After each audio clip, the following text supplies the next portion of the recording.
Everyone is welcome here, it's time to make new friends. Aquavide Uskava, fill your Glencairn. Share a dram with the spirit of Edmonton.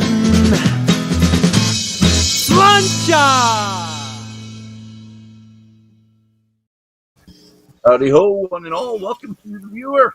Welcome to our fantastic panel. These three gentlemen with me tonight. The After Dram. Well, this afternoon for me, tonight for Chris. It's time to unwind. Put your feet up, grab a dram, grab a couple drams. I'm not here to judge. You have a lot. No one will ever know. We're good. Relax. Have fun. And as a quick recap to our evening, let's just say that Josh, Rich, and I have been given all the goods, all the top secrets pertaining to Douglas Lang's history, their inner workings, their most confidential information. And if you missed it, it's your problem. You should have been watching this before. It was fun. It was informative. It was tasty. But we're going to have another round of introductions, and we're going to do that, Josh and Richard, and back to Chris. Tell us what's in your glasses as well, gentlemen. Well, I'm just getting caught up. I started with the Scallywag and then quickly jumped over to Big Pete, and now going back to the Scallywag. It's a lovely representation of the Speyside region. I guess I should have done the introduction. I'm Joss from the Dram Society here in, just north of Toronto right now, and obviously you hear the cicadas in the background. I apologize. I'm going to keep myself on mute and pass this over to Rich. Cicadas. I just thought that was your mic. That's good to know. Thanks, Josh. Good. Richard, you're up. Hey, Rich Lee from the Wee Rock Whiskey Club on Salt Spring Island. What's in my glass? I've got the Scallywag here. I've got the Big Pete here. I'm still sipping on them both. Let's bring it on. Let's do it. Let's do it. Woo! And Chris. Hi, everybody. Chris Leggett from Douglas Laing. Looking forward to focusing now on Scallywag, this guy here. I can be found, I didn't say earlier, I can be found on Instagram at Douglas Laing Chris, or you can follow Douglas Laing on Instagram and Facebook. And I'm Dolphin. I've told you who I am already. So, same thing. I'm drinking the Scallywag, but I'm really a little bit upset. Here's our emblem on there. But I've got the Big Pete. I've got the Rock Island glass. I've got the Timorous Beastie glass. And finally, the Epicurean glass. But I do not have the Scallywag glass. So that's something I'll be looking for in the future. And I'm really sorry I don't have it. I feel like I've let someone down somehow by having these and not the other ones. Do you have it? Yeah. I stole it from you, Dolph. You weren't looking. Maybe. And you're the CEO. I'm going to let you do it. It's your job. You do whatever you want. Done. But you know what? I haven't asked you about your job. We talked about Kara. We talked about Fred a little bit, but we didn't talk about your job. Your CEO, what does that entail? Because I'm pretty sure it's fairly far-reaching as well. We had an internal meeting just a few days ago, and I spoke about my passion. My passion is with Scotch whiskey. I've, like Cara, my dad was in the Scotch whiskey industry all his life as well, so I grew up surrounded by it. In the early teens, I didn't really appreciate it, and then I remember that I had a light bulb moment at Glengoyne Distillery when I saw a coach load of Japanese tourists coming in with their massive cameras, taking loads of pictures, and it was a sunny day. And I remember really falling in love with Scotch whiskey that day. And fast forward to just now, CEO of Douglas Laing.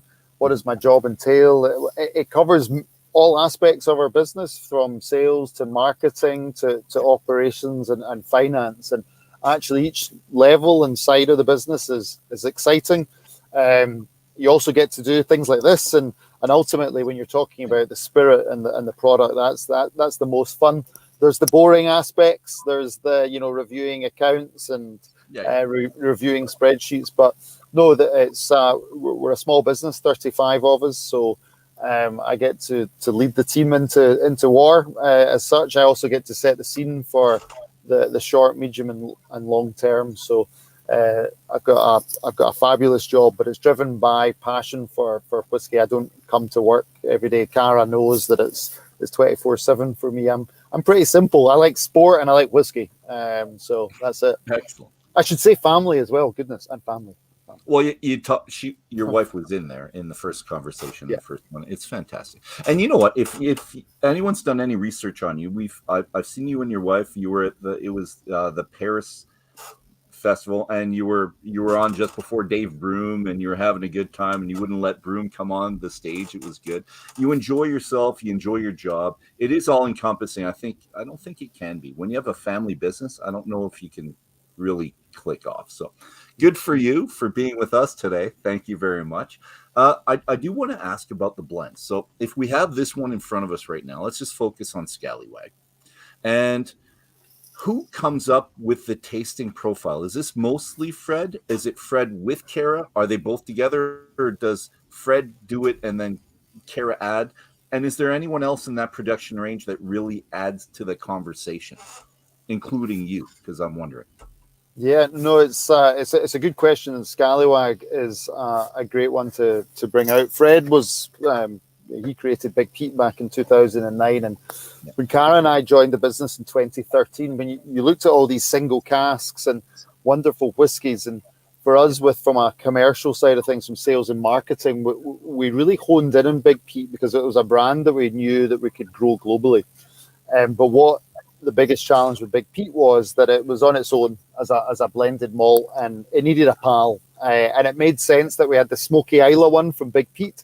And what do you line up that with? A man needs his best friend, he needs his dog, and we went to Speyside, and we wanted to create a product. And I say we, Fred, Cara, and myself, we wanted to create a product that was archetypal Speyside and was archetypal sherry. So we wanted to create the ultimate taste of Speyside.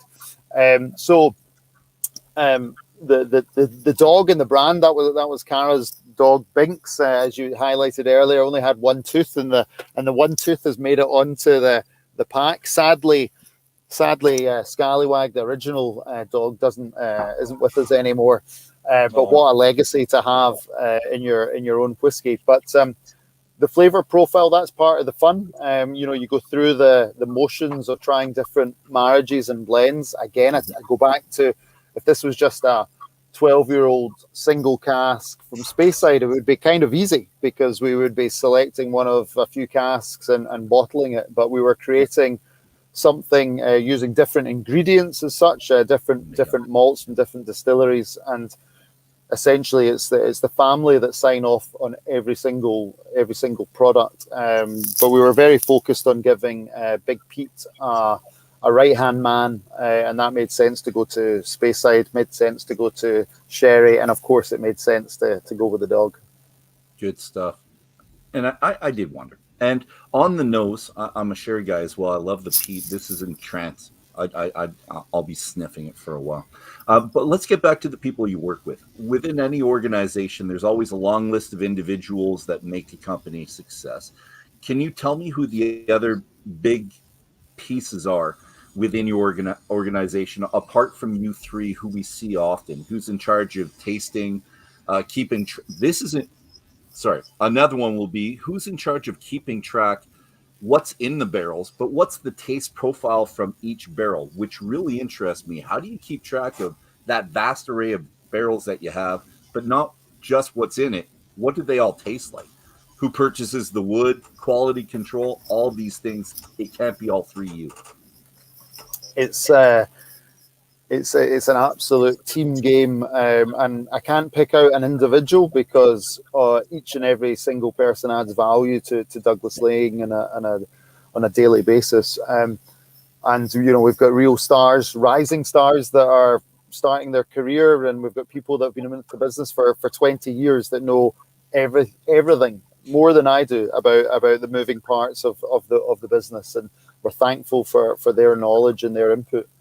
To answer your specific point on the production and the casks, well, in actual fact, you take a bit of the glamour and the glitz away from Scotch whisky, and you start thinking about spreadsheets, and you start thinking about computer programs that will track these casks online. But it still comes down to us pulling cask samples, getting the samples into the office, nosing them, comparing against when that cask was last last samples, comparing it against what we're looking for. Maybe we need to make a change. Maybe it's not maturing quite the way we expect. Maybe it's too fast. Maybe it's too slow. And there's many people involved in that process, from an operations side of things, from a production side of things, and likewise from the family side of things. But it's in line with our values. Teamwork is one of those values, and it covers a lot of bases. But no cask, as you know, no cask is the same as another. So it's complex, but it ultimately comes down to our nose and our taste profile, and comparing against previous bottlings. If I put it on a continuum, on this side, let's say it's the logistics and it's the accountants compared to the artistic, this is where the flavor profile of the artistic. Where is it in there for locating where the perfect cask is that you need? Who's helping you out on both of those more? I don't even know. No, it's a good question. I mean, we have a huge array of casks, and to manage that is complex.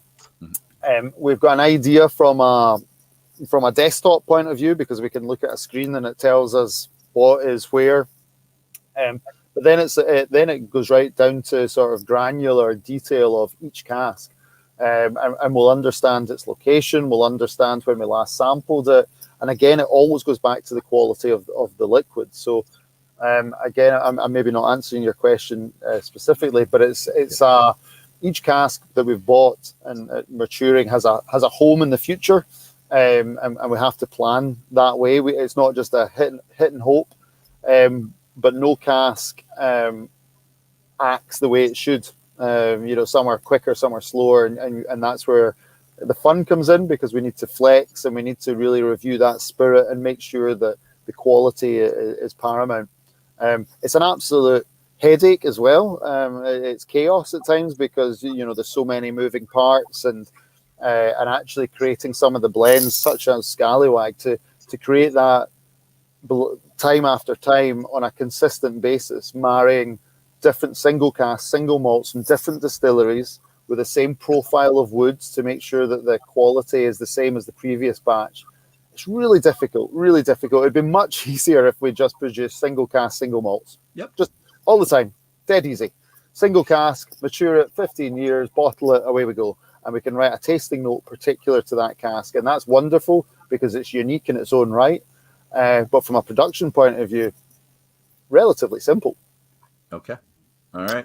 Well, Richard wants the job. I think I do too. I'll speak for Joss. Maybe his wife won't like him doing it, but let's put our names in for it.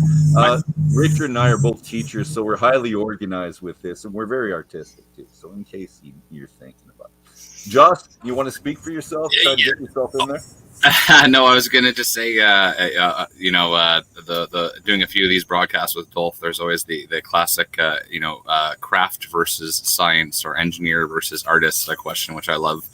While we're speaking about wood management, actually, one of the things that I guess may not be spoken about too much is, do you, let's say we talk about, when a cask reaches maturity, or maybe it's kind of on that cusp where it's about to get too woody, or maybe just the characteristics of that particular barrel aren't doing what you want.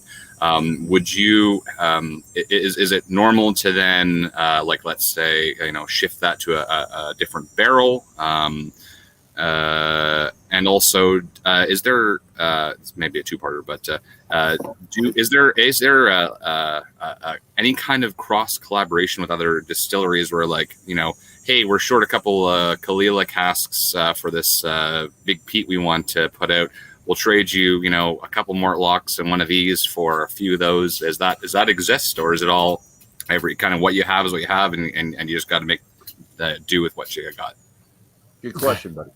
Yeah, great question. And I'll start on the second point. That still exists, because as much as the Scotch whisky industry is global, it's still a big family that all work together and collaborate together. I think collaboration is a hot word in many areas just now, and Scotch whisky has been collaborating for 500 years together. So that still happens. probably less regular. But we would always help a friend, and we would hope that would be returned as well.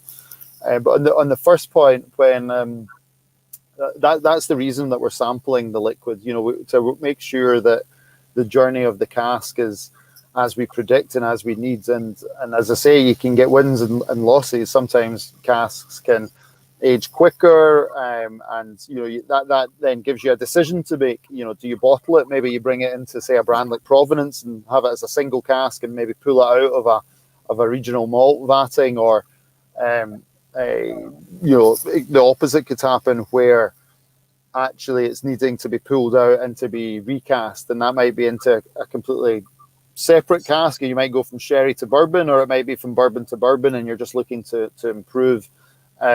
So it's really, it sounds like a cliche, but it's really a cask by cask basis. But it happens a lot. It really does happen a lot. I think sometimes when you get a top tip, I would say, is when you get a sort of flat whiskey, to put it into virgin oak can really sort of bring it back alive and give it a little bit of character that it's potentially missing. At the same time, through much to Cara's dismay, through the start of lockdown, I said, I'm going to do the A to Z of Scotch whisky, and I'm going to have a wall in my study at home of A to Z of Scotch. I'm just going to buy a whiskey, a distillery bottling from each distillery. And there's a lot of A's and B's. I was spending a fortune and I hadn't even got to C. But within that, I bought a couple what I would describe as sherry bombs. I wasn't buying expensive whiskies. I was buying sort of good, regular distillery bottlings, maybe not entry level, but maybe one or two levels up. And a couple of them were big sherry bombs. And I've got to say, they weren't for me. They were just so overpowering. They were dry. They were sort of traditional armchair tartan by the fire, have one dram, good night. And I think what we've got with Scallywag is we've tried to have an element of that, but actually Scallywag's 80% sherry and 20% bourbon. And by doing that, it actually has a Moorish quality. It has a drinkable quality. And I think that's a real fun element. That's something that's developed. That Scallywag didn't initially start as that, but it evolved into that pretty quickly. But again, that comes back to individual choice, but also what we're trying to produce on a consistent basis. I wish you luck when you hit the G's. Yeah, I know. I've stopped. So I shouldn't say I've stopped, because it was costing me a fortune. I was opening everything, and Cara was like, "You're not really doing what you said you were going to do." And I was like, "Yeah, I get too excited." So I had to stop. I stopped at K. Kilkerran and Kilcoman were my last two. That's it. Okay. You know what? We all have our vices. And yeah, we do. If that's as bad as it gets for you, I think Cara should be understanding. It's funny you mention. It's funny you mention it, Chris. My kind of thing was trying to try a sample from every single distillery that has ever existed within possibility, and it's getting a little expensive, when you're looking for like the Lady Burns or Yeah, I could see that. But you're saying a sample. You're looking for an ounce or two, and you're just kind of hitting up friends with that. I think that's doable. I think you can get that. I think that's a good idea. I think it's great. Chris, one person, I just read about Alan Wright, and he's your new managing director.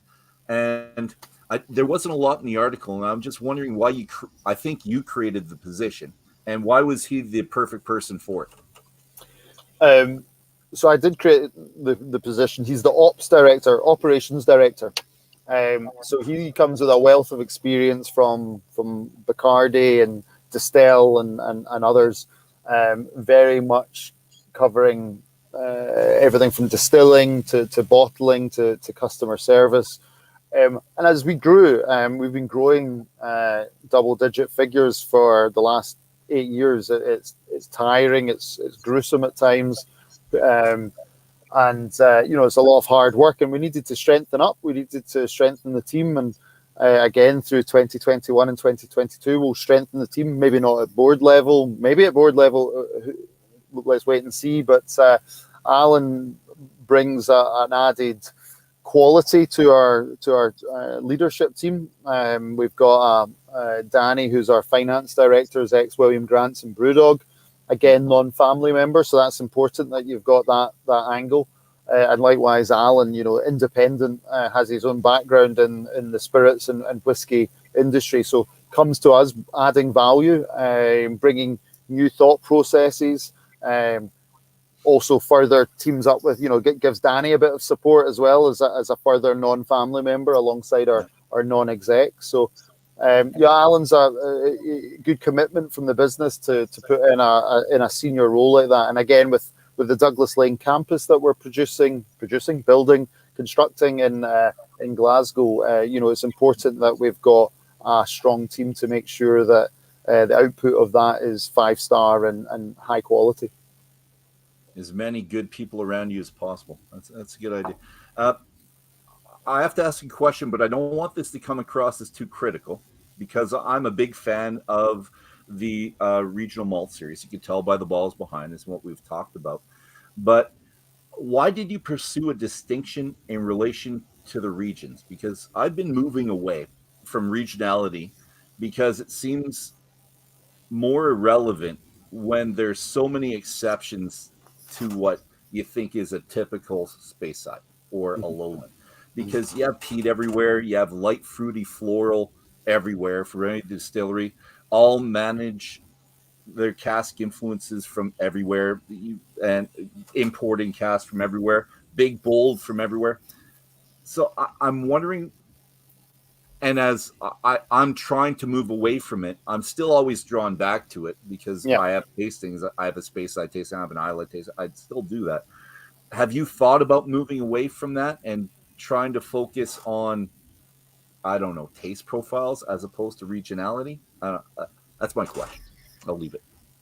No, it's a good question and fair point. I think you also highlighted there that you're doing a Speyside tasting and an Islay tasting, so the consumers still have that in their armory. I'm an Islay drinker, I'm a Speyside drinker. It was never the intention at the start to create a malt from each of the regions of Scotland. As I said, the original side of things was to give Big Pete a pal to work with, for us to create a wonderful product and commercially take round the world. We then brought out Timorous Beastie, which is our Highland malt. And we actually, with Timorous Beastie, we wanted to focus on 100% bourbon. So we had the bourbon one, we had the sherried one, and then we had the peated one. So we were actually producing these whiskies based on flavour. We were adding in region as a sort of secondary message, because actually none of the packs, they don't scream the regions. They don't scream, this is the Speyside one, this is the Islay one, purely because of that reason. You've got to go looking for it and you'll find it, but I think it's a secondary message. So I totally agree with your point, but I think they are flavour led. If you work through the malts themselves, Epicurean, light, floral, herbal, Timorous Beastie, honey, sweet, a little bit sugary. Scallywag is that sort of fruity, rich, dark, Christmas cakey. Rock Island, formerly known as Rock Oyster, oceanic, salty, maritime, slightly peated. Big Pete, it's heavy peat, it's Islay. So we can go on that journey, and I think we're very lucky that we can take you from light and floral right the way through to heavy peat. But I think the region thing's still important. People, you only have to look at like the facial on Islay, where people will descend on that wonderful island and just be fully immersed on Islay. And likewise, you see the Speyside tours, and I think it's still it's still really important to focus on the regions. And likewise, the governing body, the Scotch Whisky Association, are very focused on regions as well. So these are all factors in decision making around the brand piece. I've always just said that I do it to get the beginners into it, just so someone can wrap their head around an idea and then grow from there. So I've always stuck with that, but I do always go back. If I had tastings for the first 5 years were the first 5 regions. I actually did regions as these were the first ones in my home, and I always had a McClellan's, those were the welcome whiskey. You came in, Yep. and that was the blend. And a welcome whiskey for us in my vernacular is you come in. We're not going to talk. You just have this in your hand, start drinking, and then we'll talk about the serious stuff after. It's just a cleanse palate. But yours was always part of the regional series, and it always came after that, one of the first ones, so we could see what was typical. And again, I always had to talk about there's something beyond the typical. This is typical, but there's so many more now that are atypical. You have to really pay attention. All right, I'm gonna have one more thing, one more clip, one more thing that I would like to see with your bottle. The one element in blends that you don't put on your bottle or on your website now is a list of the blended malt components.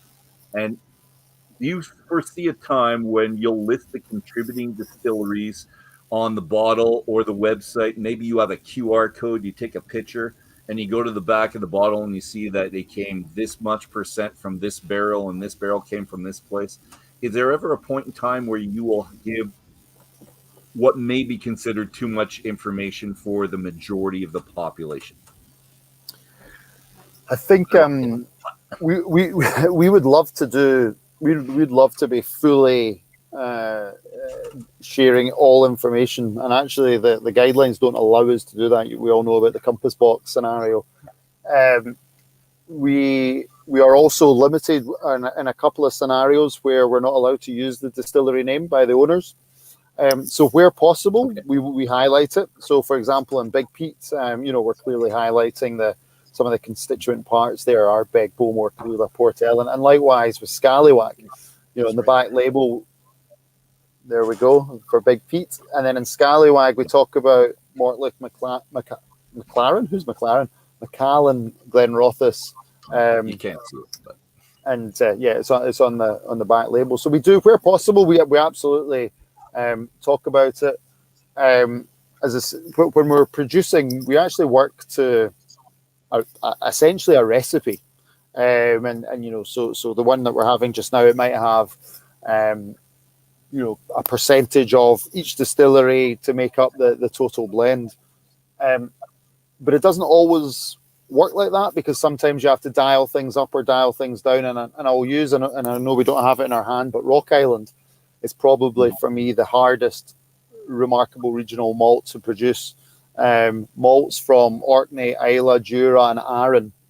And we're trying to marry sweetness with earth, with peat, with smoke, and there's just so many elements going on. And the distilleries that we're using, depending on the age and the stage and the cask, those elements can be dialed up or dialed down. So quite often we'll find ourselves that when we create the blend, vat it all together, pull off the samples to check the blend before we actually bottle the product, we can find quite often that we need to amend. So the recipe might be spot on, but actually the final product might just be missing something. And we had a vatting recently where it was really just missing a salty element, and the salty element comes from the Orkney side of things. And essentially we just needed to dial in some more Orkney cask to make sure that product was consistent with the last one. So to your point, we would love to put everything on the label and have the QR codes, and I think that would be perfect. Both the laws don't allow us to do that, but also we do have, we've got to be respectful of some of the distilleries that don't want us necessarily to shout about their trademark on the back of our product. Okay, good answer. Thank you very much. Joss and Richard, any questions from you gentlemen? I've got some questions, but I think I'll let Richard speak, because I think I keep talking over him. So Rich, please go ahead. Yeah, it's actually a bit of a self-serving question, Chris. And I was talking to Stacey Kyle about this a year and a half ago or so. I've got an interest in buying casks, and typically I buy single malt casks. I've got this club. It's called the We Rock Whiskey Club. We're on an island, and in that transition from Rock Oyster to Rock Island, I was talking to Stacey briefly about the idea of what it would take, and I don't know if it's even possible, but to get a We Rock Island small batch, small run, privately labeled maybe even One in barrel. 375 bottles, just to highlight the weeness of it. Can I say weeness? Is that appropriate? Weeness is fine. And from an English teacher, right? Inventing new words. Well, Weeness. almost. Anyway, what is that even something? I know that Douglas Laing is a pretty sizable company. Taking the time out to run some small little run for a wee club may not be financially feasible for a business like you, but is that something that at all could be toyed with? How would we go about doing something like that? I know that there are a lot of clubs out there these days looking at buying small runs and small batches and things like that. What are your thoughts? Anything's possible. I said to someone recently, I said, like, we'll do one bottle for you, but with that, I think in the modern world, I think we all want to avoid complexity. But actually, your brief's pretty good. I can see it in my head already how that could work, and depending on volumes and requirements, we can have a conversation about it. I think probably historically, Douglas Laing would have been like, yeah, no problem, we'll do that. But actually, as our business grows, some of that flexibility has probably dropped away a bit. But the fact that we're speaking today, Richard, and our network is close together, then I think anything's possible. Let's see what we can do, and we'd love to. I like the fact that you've got Wee Rock Islands and it's your thing, and that's cool. Sounds good. Awesome. Looking forward to that. I think it sounds good too. We'll definitely help with the marketing sign. We can Instagram the shit out of that. So there you go. You got three guys here that always want to do the same thing. We always want our own barrels, and we want to. Well, we share though. We're very good at sharing. But I like what Paul said, the Alberta ones. So just piggybacking off of him. But you were the first one to say it, Richard. It's good. Get it going, man. I'll just buy one of your bottles. I've got. I want to just steal two questions from you here. And it kind of stems back to the regionality question. It's kind of funny. I feel like when you have no rules, people almost create their own rules. Well, we're doing it this way. We're doing a single cask only from blah blah blah, and you kind of create your own restrictions to kind of stand out, and therefore I think the having the regions and what each of those regions represent is kind of neat, because it allows you to kind of break out of that stereotypical kind of a setup. And I always think of, I know there's 5, but I always like the inclusion of that 6th region, the islands, because I think they kind of have their own little thing going on. That aside, which one do I want to pick here? I don't want to steal the show here, so I'll do the fun one.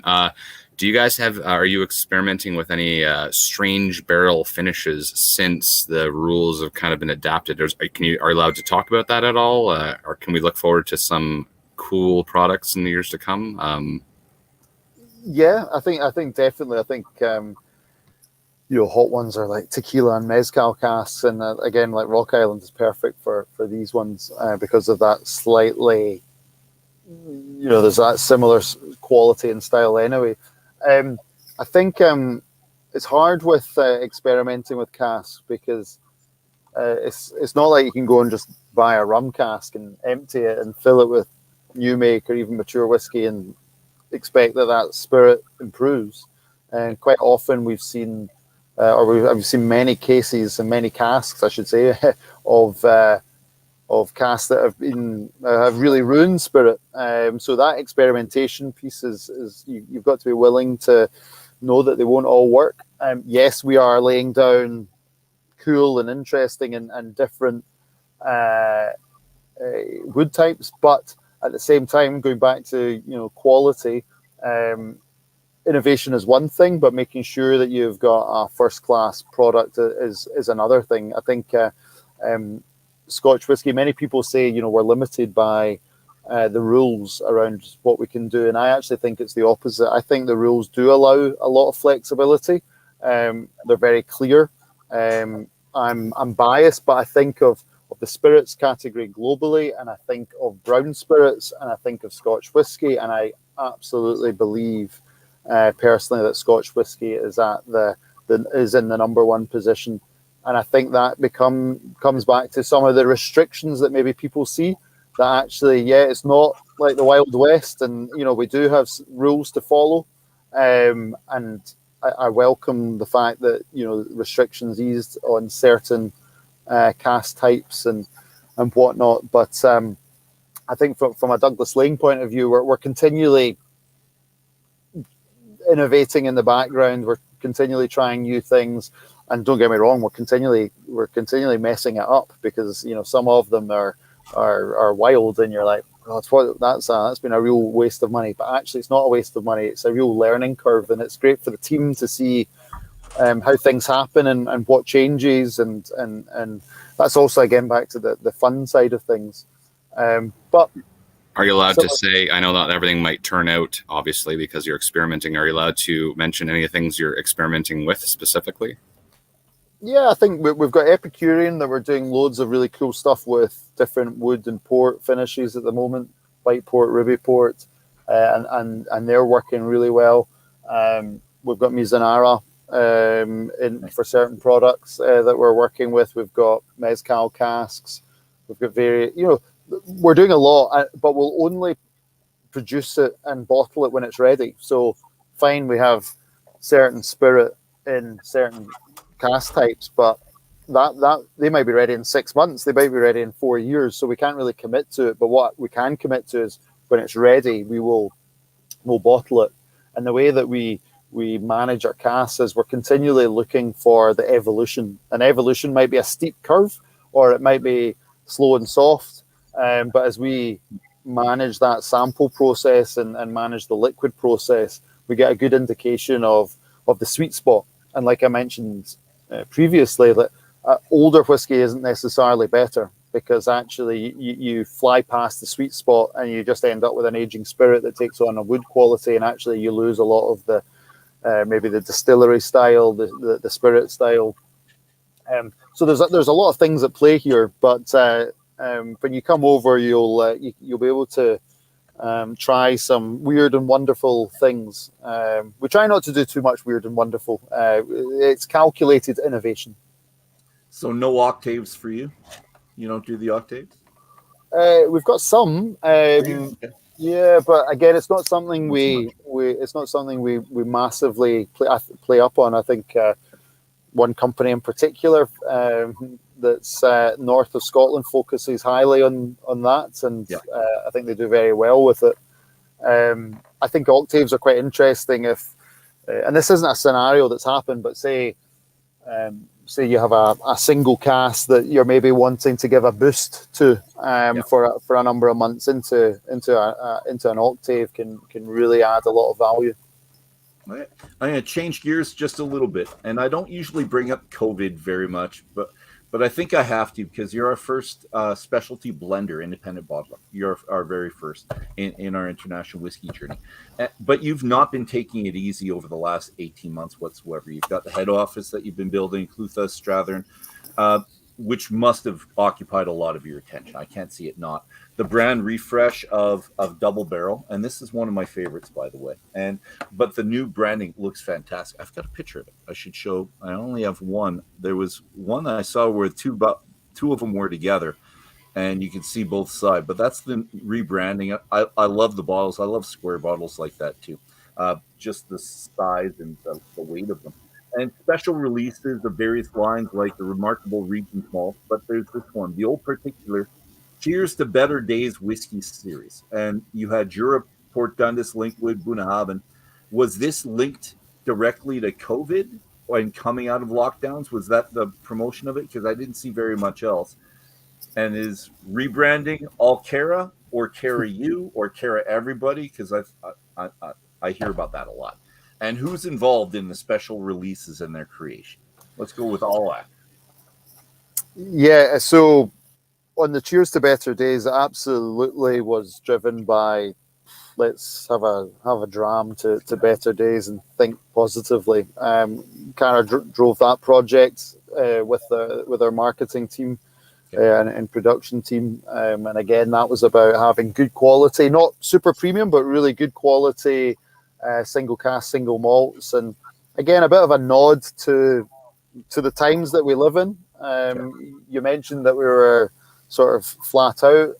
We took a positive approach where possible. Also a very defensive and supportive approach of our team. So if I can tell a quick story, I was out in flying Boston to New York, and when I landed in New York, my phone lit up with CNN, BBC News, all these basically saying British Airways was cancelling all its flights back to the UK, and that's just what you want when you've got 3 days still left on a US trip, and it was obviously COVID related. So I cut that trip short by 36 hours and had the mad panic to get home. And it was at that point I personally sensed something. Well, this is really serious. This has hit me, because I went onto the plane and the plane home and got handed all this sanitizer and think, sir, you must clean down your seat before you sit down. And it was all very different. Likewise, we've got a small satellite office out in Taipei, Taiwan, and our team there were giving us all the stories that were happening there, and we were aware of it in Europe and the UK, and we knew something was coming, but it didn't feel real. And when we got back to the office, we decided to just basically, within about 24 hours, we sent the full team home. About 2 weeks before the First Minister in Scotland put the country in lockdown, we essentially did our own lockdown. Wanted to make sure that the team was safe and secure, make sure they had the right equipment at home. That the laptops worked, and we still want them to work, but we want them to be safe. But we used it as an opportunity to realign and refocus. We essentially threw the plan out the window, and like many businesses, it was all about resilience. It was all about looking very much short term. I was very vocal about, don't think long term. This is about tomorrow, next week, next month. Don't. I'll worry about the long term of the business. The team needs to focus on survival, essentially, like everyone else, and make sure that our supply chain was still working. People were still getting our whiskies around the globe, but we were doing that in a safe and sensible way. And at the same time, we had a good year in 2020, and we're not leveraged too much towards global travel retail, which obviously crashed. We likewise, our on-premise business was growing, but we weren't reliant on it like some other brands. So we were very much focused on specialist and retail, and that's where you'll find our brands. So we managed just to continually focus on e-commerce and our partners around the world that had good e-commerce sites. And it's only now, really, in the last sort of month, that we're starting to take a more medium and longer term view across the whole team. So challenging times, and I think the nod from Cara for the Cheers to Better Days was a nice touch to do that. We likewise locally we did, and we didn't really shout about it. We did a big peat for Heroes, the NHS National Health Service Heroes in the UK, and like many other distillers, we produced a lot of sanitizer to essentially give away. We sold some, but we gave away most of it for. At one point, whoever asked for sanitizer, sprays and gels, we were just giving it to them because, everyone was helping everyone out. So challenging times, but I love the Cheers to Better Days. I think the labels are incredible. So job well done there from the team. Well, I'm looking forward to it. And Greg said it's coming. He said also coming soon to that. And just one question. If things revert to the worst, how do you plan for that again? Do you have a plan where you're not really skipping a step? Is this something that businesses will now think of in the future? I'm really wondering, because this is global and you have a lot of different aspects. You're not just Scotland. You have to worry about everything and everybody. Yeah, I think no textbook had ever written the perfect storm of Brexit, trade wars, tariffs. We had the US tariffs as well thrown in. We had Brexit. We had a Scottish referendum that keeps popping up. So it was a real volatile, uncertain complex and ambiguous world that we live in, there was no textbook to throw in a global pandemic on top of those things. I think where we're lucky is Scotch whisky's been around for 500 years, seen world wars, cold wars, seen pandemics of others, and it's survived. And I think, I think like many businesses, we now probably have a more cautious approach to certain scenarios, but at the same time, we've got to take the long-term view that we're here to reinvest into the business. We're here to create wonderful whiskies, make sure they're shipped globally. As part of our COVID recovery, we've opened up new warehouses and spread the love with our case goods to make sure that our customers and consumers around the world can get their whiskey in a timely manner. You also throw in the Suez Canal with the big container ship that blocked everything. We were all impacted from that as well. We had one Asian customer had, I think that it took something like 8 months from placing an order from delivery, and it was a killer for everyone. And it was just, everything played against us on those things. So you can't win them all. But we're certainly aware of what the future might handle, because it's expect the unexpected. And you did well, I think. And I know travel retail would have dipped for you, but if anything prospered, then there's many things that did well and others many more that didn't. The alcohol industry, with the beloved brands, the things that people like to have, the things that people trusted, I think gained momentum. I think that did well. So I'm not going to ask you if you did well or worse, but I'm happy that you're in a position that you're still going strong and you're able to build or continue building that one Clutha. I'm kind of excited. I always like hearing about the new distilleries being open. It just gives you a sense of everything's fun, everything's going. And I'm a teacher. I'm a math teacher. I'm not a social teacher, but I still love that fact. I still love the economy growing. I still love the sense of adventure where people are still building. And you guys did that. So that made me really happy. Gentlemen, last comments before we sign off on all this. Oh, and sorry, there's one comment here. The double barrel. Cheers to better days. Maybe UK only. Well, the double barrel, I have a lot. The older ones. I want the new ones. I wanted to cheers to better days. So I've got to hook up with some friends that might be going overseas and get that. So last comments, gentlemen. Joss, or I don't know who wants to cut in first. You guys just do it. Let Rich go. Oh, okay, I'll go. Okay. So I'll keep it light. So 2 questions. If Clint Eastwood was to come out and do another Dirty Harry film, could we see a pairing to get a Dirty Pete? A Dirty Pete.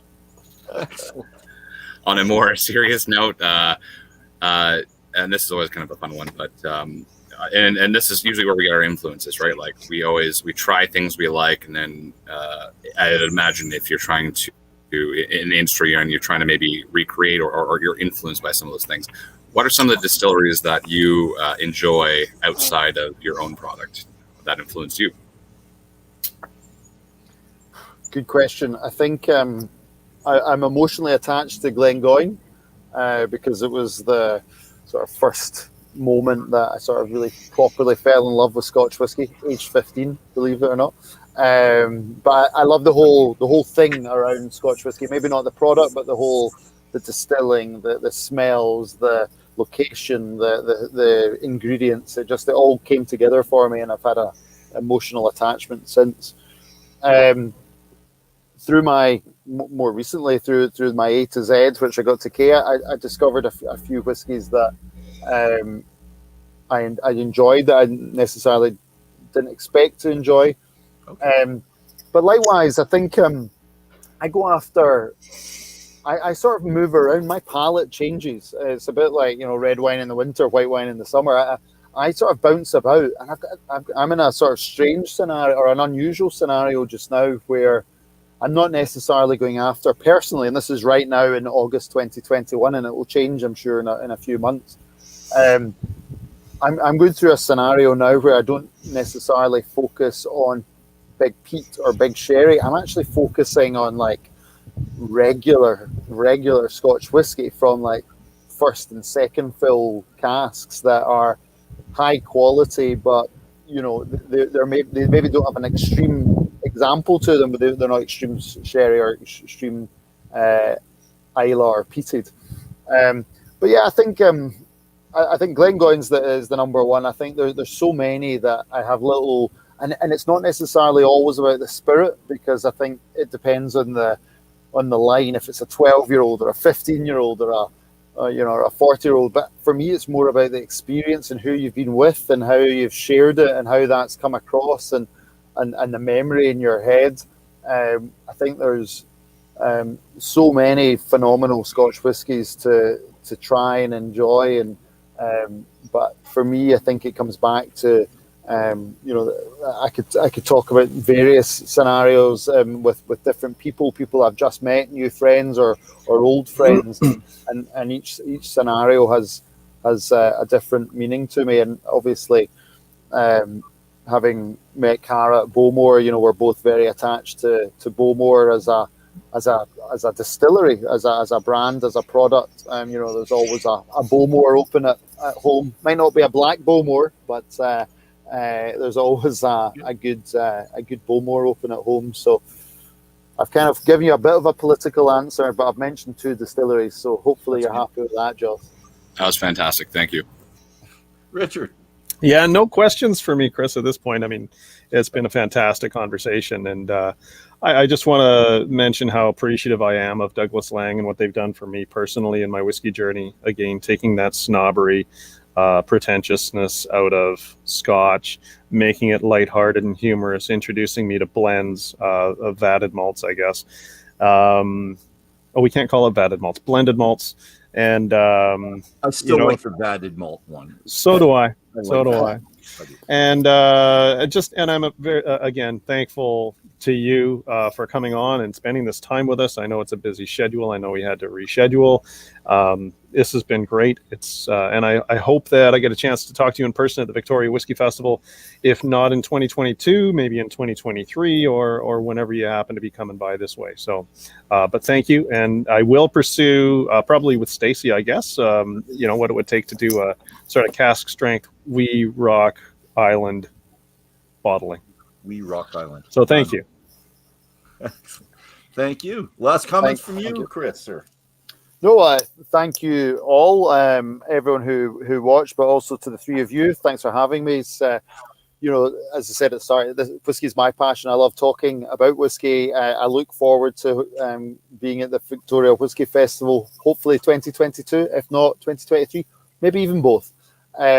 But it's our pleasure, and nice comments, and if we can help you go on the whiskey journey, great. And the Wee Rock Island sounds like a fun project. Let's do it. Let's see what we can come up with, and again, all the very best, and I really appreciate being invited along. Oh, it was our distinct pleasure having you with us here tonight, sir. And you know what? That's all the time we have, whiskey brothers and whiskey sisters. It's been a fantastic afternoon, evening for Chris, getting darker behind him. Thanks to our listeners for joining us today. Thanks to our panel, Josh Rich. Absolute pleasure spending all this time with you. Special thanks again to Chris and Douglas Laing. I learned so much. Had lots of fun. And, I'd like to do it again one day. I don't know. I already had a lot of your time, but I want more one day. I'm sorry. So, no problem. Everybody, join us next Saturday, August 28th, 11 o'clock for me, 10 o'clock for Rich, and 1 o'clock for Joss. We have a special guest from Bavaria, Germany. So we're talking with Slur's Distillery next week. So I'm excited. You should be excited too, and hopefully we see you then. So, as always, gentlemen, let's hold the glass up. Here's to good. That's a good start to it. Here's to good company. Here's to good whiskey, and lovely whiskey it is. Here's to good conversation. Here's to seeing you all next week. Sláinte, everybody.